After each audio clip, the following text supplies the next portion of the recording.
ఎన్నికలు దగ్గరకు వచ్చేస్తున్నాయి. ఏ ఎన్నికలు అంటే జమిలి ఎన్నికలు.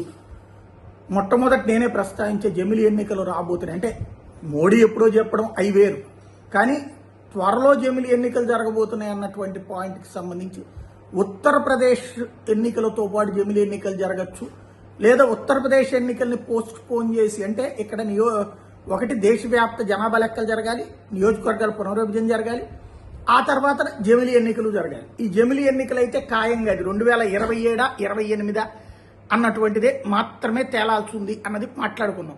అయితే లేదు అది 2034లో జరుగుతుంది అన్నటువంటి ఈ మధ్యన మాట్లాడినటువంటి మాట. కానీ తాజా పరిణామాల్లో ఆదినారాయణ రెడ్డి, ఎవరైతే భారతీయ జనతా పార్టీకి సంబంధించినటువంటి శాసనసభ్యుడు, ఒకప్పటి వైసీపీ, ఒకప్పటి కాంగ్రెస్, తర్వాత ఇప్పుడు భారతీయ జనతా పార్టీ ఎమ్మెల్యేగా ఉన్నటువంటి ఆదినారాయణ రెడ్డి తాజాగా ఇదే ప్రకటన చేశారు. జమిలి ఎన్నికలు ఖాయం త్వరలో.